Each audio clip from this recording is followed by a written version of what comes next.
जिस समय भगवान राम ने अपने धनुष सारंग पे 31 बाण चढ़ाए और 31 एक साथ रावण के ऊपर छोड़े, 10 रावण के मस्तक पे लगे, 20 भुजाओं में और 31वां रावण की नाभि में लगा। तब जाके जो है वो रावण नीचे गिरा, धराशायी हुआ। तो उसमें भगवान राम ने लखन से कहा कि लक्ष्मण, मेरी इच्छा है तुम जाओ और रावण से ज्ञान ग्रहण करो। लक्ष्मण जो भी है, ये जो रावण है ये बड़ा ज्ञानी है, और जो ज्ञानी व्यक्ति होता है ना, वो कहीं से भी अगर उसको शुद्ध ज्ञान मिलता है ना तो वो उसे ग्रहण कर लेता है। जैसे चाणक्य भी अपनी चाणक्य नीति शास्त्र में क्या कहते हैं कि अगर सोना यदि गटर में या कीचड़ में भी पड़ा हो ना, तो बुद्धिमान व्यक्ति क्या करता है, उसे उठा लेता है, क्योंकि वो कभी अपवित्र नहीं होता। पानी में थोड़ा डालो, पानी से धो लो, वो तो सोना ही रहता है ना। तो ठीक उसी प्रकार जो ज्ञान है, कहीं से भी अगर मिल रहा हो, अगर कोई ज्ञान हमें छोटा सा बच्चा भी 5-10 साल के बच्चे से भी यदि अगर हमें ज्ञान मिल रहा हो तो उससे जो बुद्धिमान व्यक्ति है वो ले लेता है। तो राम जी कहते हैं लखन जाओ, आप ज्ञान ग्रहण करो। लक्ष्मण जी की तो इच्छा नहीं थी, पर क्या करें, अब बड़े भाई का ऑर्डर है, उन्होंने आज्ञा दी है। तो लक्ष्मण जी गए, रावण के मस्तक के पास खड़े हो गए, उनके सर के पास, मुझे ज्ञान दो। रावण ने देखा तो मुंह फेर लिया। अब तो लक्ष्मण जी तो गुस्से स्वभाव के हैं, तो दौड़ के आए, भैया देखा आपने, रस्सी जल गई पर बल नहीं गया। अरे अभी भी रावण को, अभी भी उसको इतना अभिमान, इतना अहंकार है, मुझे तो वो ज्ञान देना ही नहीं चाहता है। तो राम जी ने कहा कि लक्ष्मण, मुझे ये बताओ, जब तुम रावण से ज्ञान लेने गए थे तो कैसे गए थे? अब लक्ष्मण जी बोले भैया सीधा गया था और सीधा आ गया, मैं तो उसके माथे के पास खड़ा रहा था कि मुझे ज्ञान दे दो। तब राम ने सिखाया, भगवान ने, कि लक्ष्मण, ज्ञान प्राप्त करने की विधि होती है। ज्ञान ग्रहण करने के लिए मस्तक के ऊपर नहीं, पैरों के पास बैठना चाहिए। और ज्ञान ग्रहण करने की विधि को तो भगवान श्री कृष्ण ने गीता में बहुत सुंदर बताया। तद्दुधि प्रणिपातेन परिप्रश्न सेवया, यानी कि प्रणिपात, झुकते हुए, प्रणाम करते हुए हमें ज्ञान प्राप्त करना चाहिए। क्योंकि जो कृपा की जो धारा है ना, वो एक पानी की तरह होती है। जैसे आप पानी को छोड़ोगे तो पानी वो ऊपर की तरफ थोड़ी ना चढ़ेगा, नीचे की तरफ बहेगा, नीचे की तरफ जाएगा। तो कृपा का स्वभाव पानी की तरह है, वो नीचे जाएगा, और कृपा का स्वभाव जो है वो नीचे की ओर ही बहता है। तो इसीलिए चरणों के पास बैठना चाहिए। कृपा प्राप्त करने के लिए हमें, जिससे भी हम कृपा प्राप्त करें, जिससे भी हम आशीर्वाद लें, ज्ञान लें, तो हमें उसके चरणों में बैठ के वो ज्ञान प्राप्त करना चाहिए, बड़ी विनम्रता से, बड़े प्यार से, श्रद्धा से।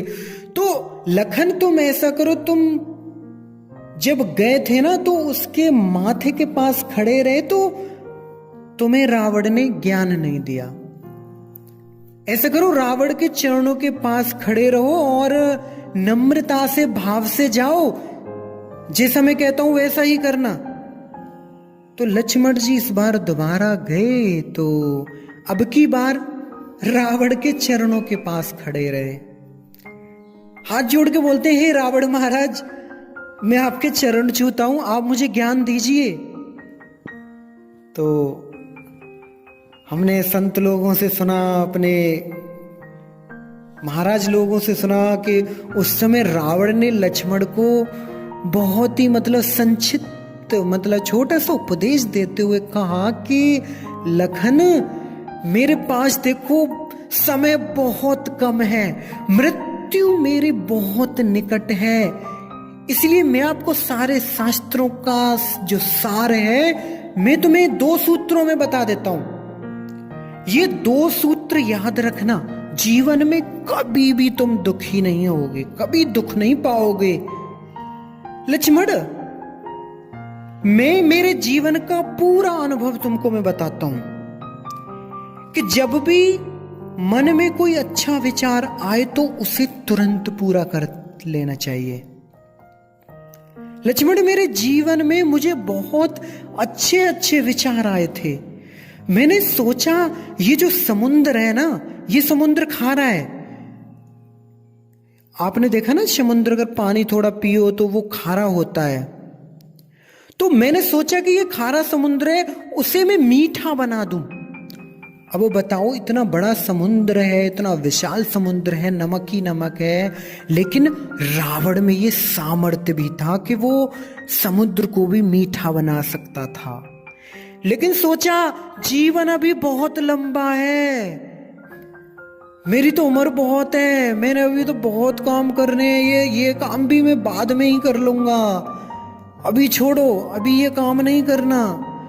और एक दिन रावण ने सोचा कि स्वर्ग में जाने के लिए लोग इतनी मेहनत करते हैं, इतना तपस्या करते हैं, इतना योग करते हैं, तो मैं क्या करता हूं, मैं एक ऐसी सीढ़ी बनाऊंगा ना कि जब चाहे जो आदमी है जो स्वर्ग को जाए, जब चाहे वो पृथ्वी पर आ जाए। ऐसी समर्थता थी रावण के अंदर, वो कर सकता था। लेकिन सोचा बाद में करूंगा, कभी बेचारे का कभी वो बाद नहीं आया। क्या हुआ, रावण को मरना पड़ा। तो रावण ने कहा, लक्ष्मण, जीवन में कोई अच्छा विचार आए तो उसे शीघ्र ही कर देना। लक्ष्मण, मैंने अगर ये कार्य कर दिए होते ना तो आज मुझे इतने हजारों लाखों लोगों का आशीर्वाद मिला होता और आज मुझे ऐसा मरना नहीं पड़ता। लेकिन क्या करूं, अच्छे विचार मैंने कभी किए ही नहीं।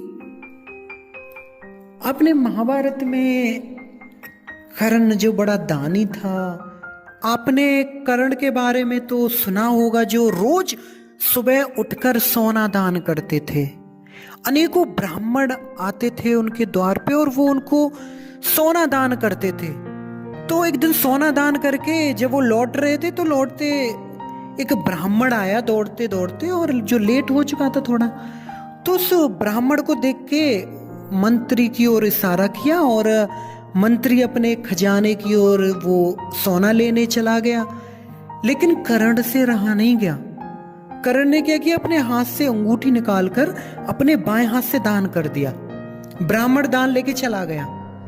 मंत्री आया, मंत्री ने कहा, महाराज 2 घड़ी तो आप मेरी राह देख लिए होते, मैं कहाँ दूर गया था। और ठीक है, चलो आपने मेरी इंतजार नहीं किया, मेरी राह नहीं देखी, लेकिन आपने बाएं हाथ से अंगूठी, ये गलत हाथ से आपने दान कर दिया। उस समय कर्ण ने बस इतना ही कहा कि मंत्री,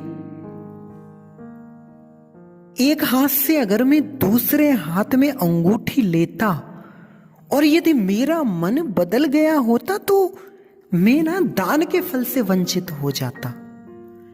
तो जब भी अच्छा विचार आया तो मैंने उसे दान कर दिया।